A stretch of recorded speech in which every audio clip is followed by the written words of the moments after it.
day, what a day, what a time.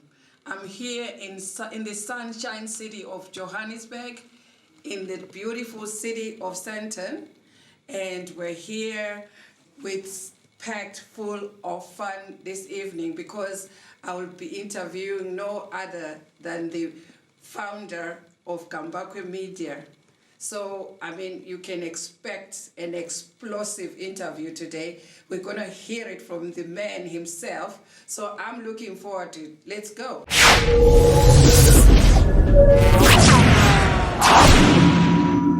You're welcome. Nice to see you. Thank you very much, Joanna. Wonderful. So, tell us now, who is Mr. Gambakwe? Thank you very much, Joanna, for having me. Yeah. And I hope that you'll be able to get as much information from me as possible. Yeah, sure. I'll try to do that. Yes, and congratulations on a very, very beautiful set that you've got thank here. you. Thank you. Right, so, my name is Gambakwe, and I'm a founder at Gambakwe Media. Yes. We run a lot of media for South Africa, Zimbabwe, and most of our audience is UK, South Africa, Zimbabwe, New Zealand, Australia. Wow. So a lot of people know us from that country. Okay. And we produce a lot of political, entertainment, and other types of content. We also run websites. So we print news on a daily basis. Okay. So what about yourself? You know, apart from Gambakwe Media, who is Gambakwe? Well, there's not much to tell. As you can see, I'm still very, very young. So I describe myself as a very passionate media practitioner. So this is what I'm about. I'm a person that is always in people's faces. So I don't mind my own business. You will see me commenting about almost anything and everything that is happening about, whether it's in South Africa or in Zimbabwe. We influence events. So things don't happen. We make things happen. We participate in the things that are happening. Oh, great. So were you born in Zimbabwe? Yes, I was born in Zimbabwe in 1977 in the villages. Okay. Yes. Whereabouts? In Bikita. Wow. Yes. So which area is that? Is it central, western Zimbabwe? Okay, so it's about 160 kilometers from the border of Mozambique. Okay. So it's eastern. Okay. Zimbabwe. So sort of Manicaland, is it? Just before. Just before. Yes, Manicaland border is only about 20 to 30 kilometers from my home. Okay. Yes. Yes. And your parents? Yes, my parents, they were living in Bulawayo. My father was working in Bulawayo, and my mother was a housewife. Okay. My dad, Evaristo Gambakwe, is still there in Zimbabwe. Our mother, unfortunately, passed away about 2 years ago. Okay. Yes. So, I lived in Bulawayo as well. Yes. Yes, I was born in Harare, then we also moved to Bulawayo, so we grew up there. So I speak Ndebele and Shona as well. Yes. Yeah, so, yeah, okay, so then your schooling, education? So, I'm not one of the kids who went to creche. We didn't go to creche. We went to head goats and cattle. Okay. And then after that, I went to a primary school called Nebarwe Primary School. Okay. It's In the villages? In the village, yes. Okay. I was there from grade 1 to grade 6. So that was 1983 to 1987. And then I went to Bulawayo, where I went and I studied my grade 7 only at a school in Sizinda called Intuti. Okay, so you were in Bulawayo then? Yes, just for 1 year. Oh. And then from there, so that was 1988. 1989, I went to Zimbabwean High School. I was there for 5 years. Wow. So it's a boarding school, a boys only school. Okay. And I learned a lot. That school has produced some of the most well-known people Really? in Zimbabwe, including the Vice President Joshua Ngomwe when they.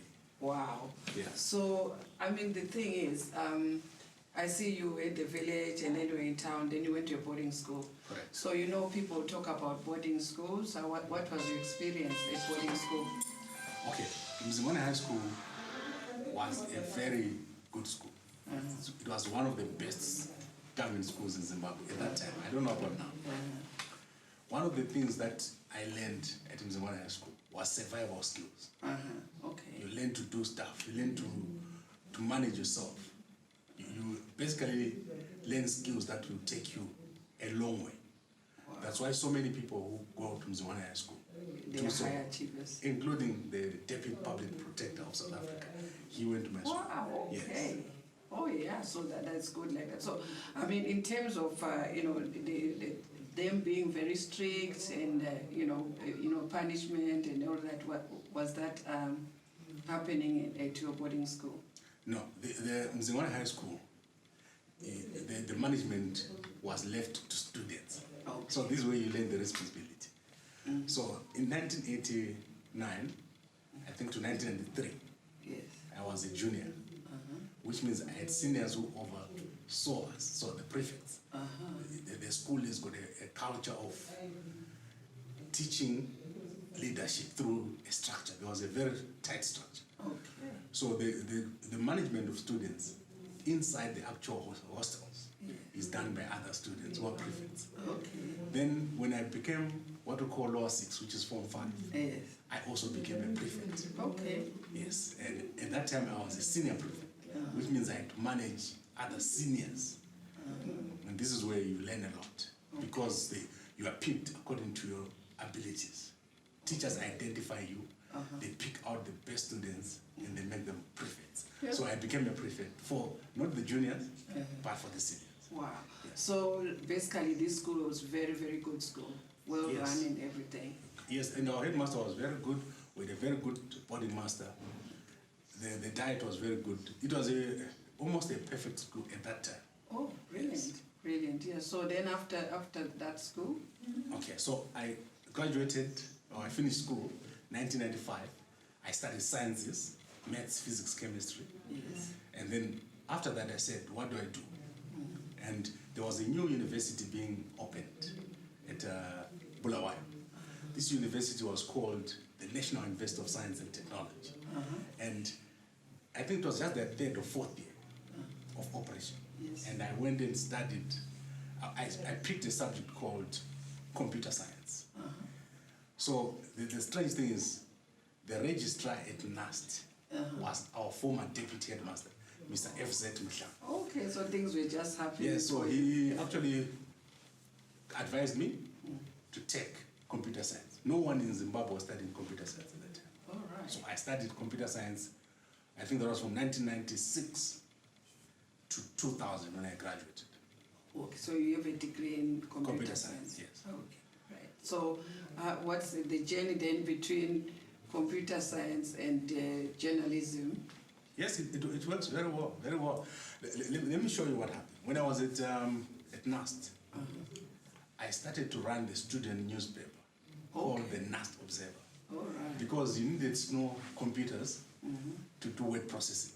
So it was natural for me to start running the magazine because I had word processing skills. All right. So that experience is what made me end up going to journalism.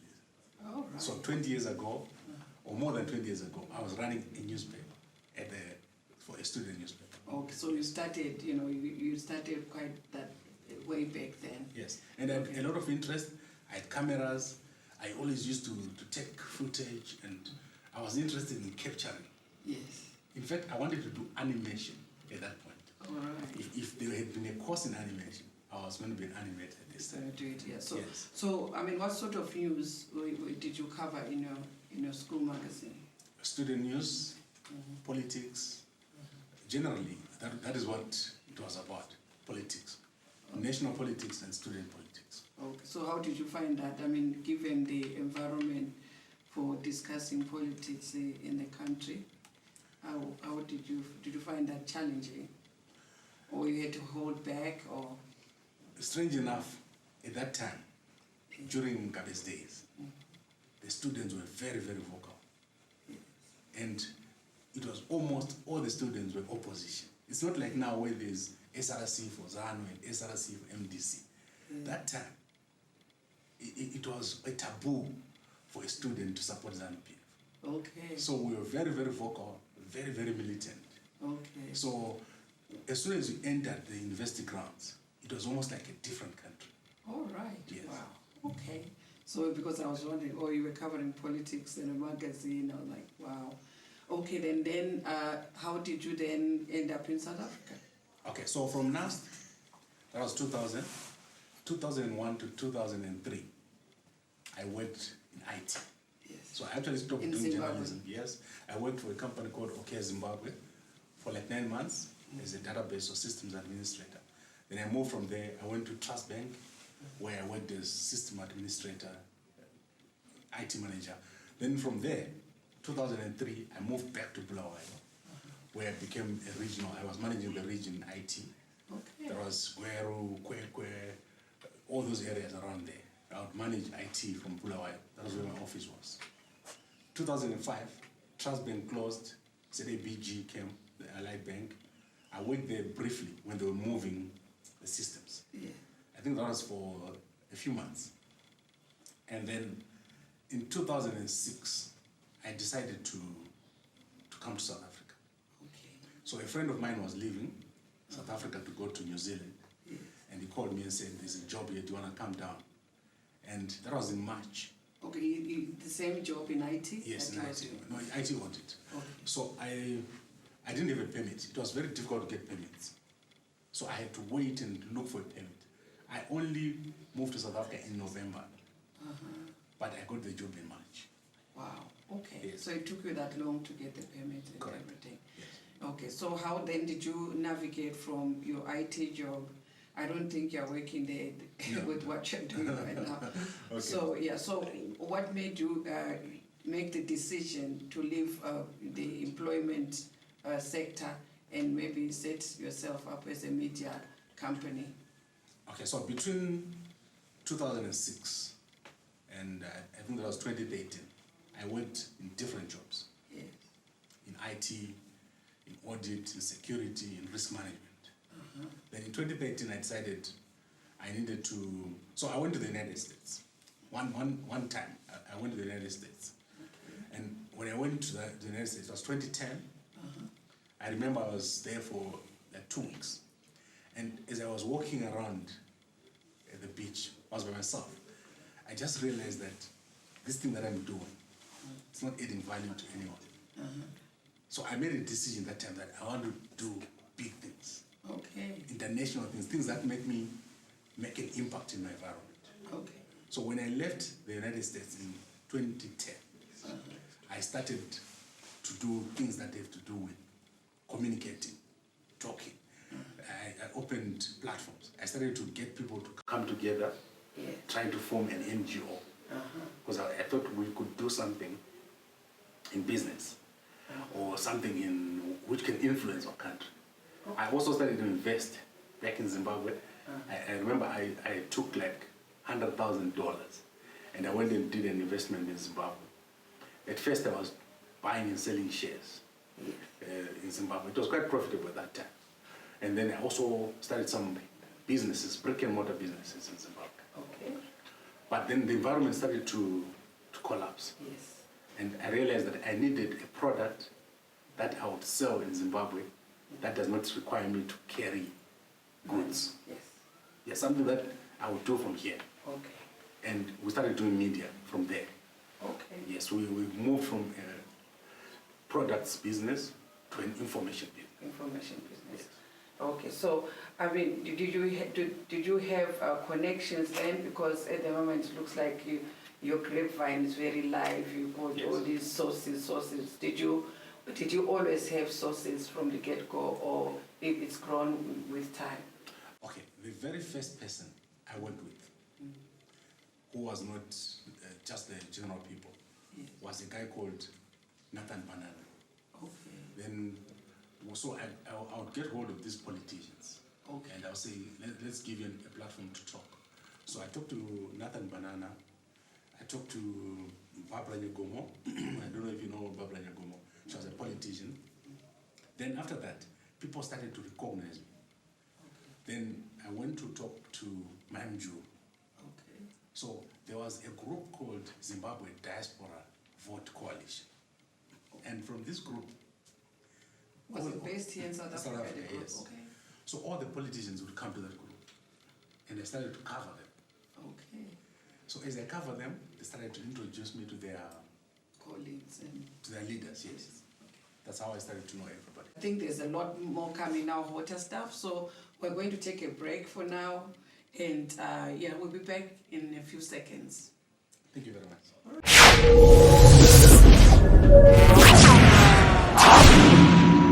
Welcome back. Yeah, we had a little break there, and how fascinating some people's lives are. When you see people doing things, you don't know where they've come from, but I'm really, really excited to hear this story from our wonderful Mr. Gambakwe. So we carry on now. So now you're in South Africa, you have this group of people that you meet, and you've established your connections, and so you say it's you have a passion for media. I see that, but when I look at most of your content, it's really political. Yes. And most of it also involves very hot political gossip. Correct. So where is that coming from? Okay, so you know what happens when you start traveling in a certain direction. Yes. Sometimes you find yourself in places that you did not expect. Okay. This is what happened with me. When I started out, I thought I was going to be doing business only. Yes. But then I kept meeting politicians. And the politicians that I was meeting were the most known politicians in the country. Really? And so information starts coming my way about what's happening with politicians. Okay. So this is how it started. And as I become more known, people start to call me with information. People in politics, people in security. So slowly, my channel grows from a normal business platform. I find myself dealing with political issues. Okay. So now, how do these people feel? You say you have relationships with them. Yes. So do you pick and choose whose gossip you put out there, or you just any gossip at all about whoever you put it out there? And don't you fear that you will have fallouts with these people who supposedly are your connections? Okay, so let's break it down. There's personal gossip. Then there's security information. Yes. Something is happening. Yes. Then there's general news analysis, Yes. where I'm just talking about things that are happening. Yes. When it comes to security news, everyone wants somewhere to say something. But then wait a minute, because what I'm trying to get here is you have relationships with these people. Yes. Some of them are your connections and your source of information as well. Yes. But like I've seen some of the gossip is personal and political, because if a politician's life is being talked about, it affects maybe their political standing. Correct. And sometimes can be even embarrassing, or really things like that. So I'll give you an example. You ran this story about Mary Chiwenga. Correct. Okay. So if you had a relationship with General Chiwenga, and now you had this story about him, what's happening in his personal life and so on, and quite some really personal things. So that's what I'm asking, that situations like that, how do they affect you, or you think it's still within your remit to continue, that way? Yes, I'm very independent. So I draw lines. If you see me with a person, you will think of friends. Because that's my job, to get information. Yes. But I'm not the kind of person that easily gets taken to a side. So what I do is I separate my job, which is to get information, from the personal stuff. And that helps me a lot. But don't you get fallout with people then? Because they know Gambakwe is the one that's talking about my personal life. And if it wasn't for him, nobody would be knowing this is happening. And then also, your sources, yes. Do they stay safe, or aren't you putting them in danger as well? And anyone can be my source. Even someone in government can be my source. Someone who is you don't expect. Someone who's sitting next to a president can be my source. Okay. Yes. You never know who my source is. Wow. So, but okay, I'm just struggling with really understanding, the dynamics of how you're with these people. They are friends. They are your sources, and then all this gossip is going on, and real personal things about people, and it doesn't really move you or affect you, or you don't feel afraid. No. Because it's my job. You see, this is the thing. If you're an investigative journalist, yes, you find information. The difference between me and most people is that I don't hesitate. If I get information, my job is to put it out there. You will never see me hesitating. If I get a piece of information now, yes, I'm just going to jump into my car. And it's out. It's out in 5 minutes. Yes, we just see Gambakwe video play, and then it's out there. It's out there. Okay, yeah, but I mean, the thing is, when I'm dealing with you as a person, to me, you are like this very gentle, humble, harmless person. Yes. But on your media platform, if you look at there, it's like there's this vicious, lion prowling around. Yeah. You're like, wow. It's not like that. It's the way we do media in Zimbabwe. Our media is very compromised. It's either someone supports one side or the other. You will see me producing information about Chamisa. Yes. And then you see me the next day producing information about Nangako. Okay. I don't take sides, because if I take sides, I will not have a good media platform. Yes. So right now, people who watch me come from both sides. Yes. Because they know tomorrow I can say something about Chamisa. If I find out about Chamisa's girlfriend, Yes. believe me, Out there. it will be out. I'm not going to sit there and say, oh, Chamisa is...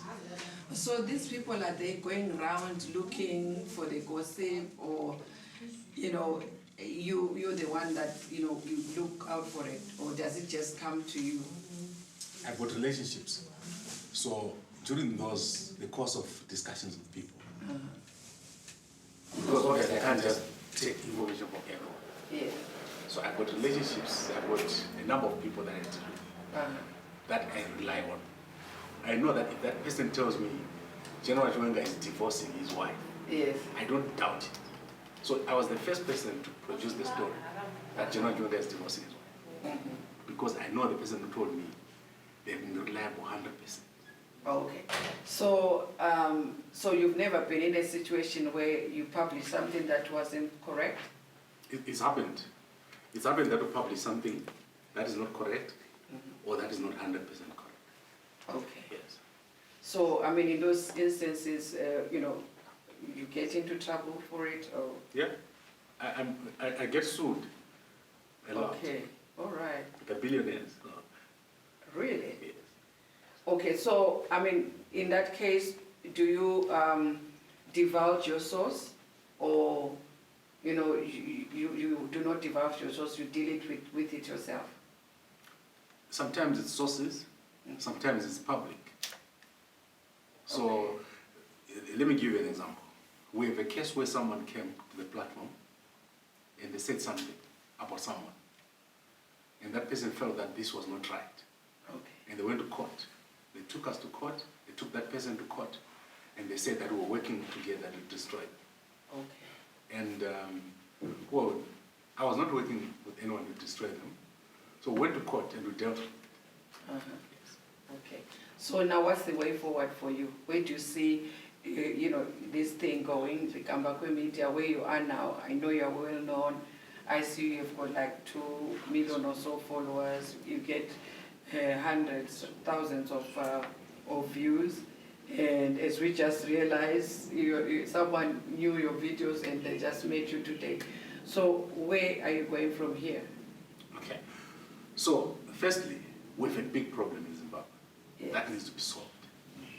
We do not have a media industry. We've got newspapers. Yes. We do not have an entertainment industry. Yes. We do not have media or free speech. So, Those kind of issues need to be solved. And this is where we're trying to solve. We have journalists that are coming out of college who don't know how to fit into the industry. We've got people that have been sitting inside the media industry for centuries, like 20 years. They're not changing. They're not becoming a new media. So what I'm trying to do is to introduce a new type of media. Yes. That's why you see that our media is so viral. Because we don't sell information.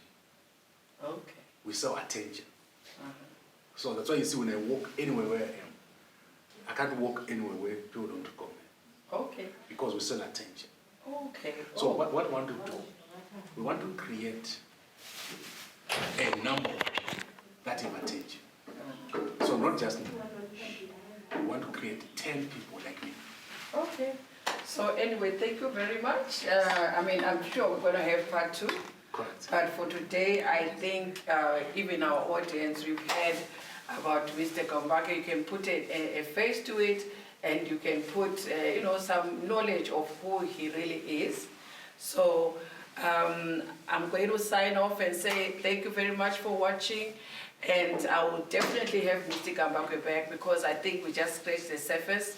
Meanwhile, enjoy life. Life is too good to waste. There's no time for pity parties. Just enjoy life and have a good day. Thank you very much, Joanna. You're welcome.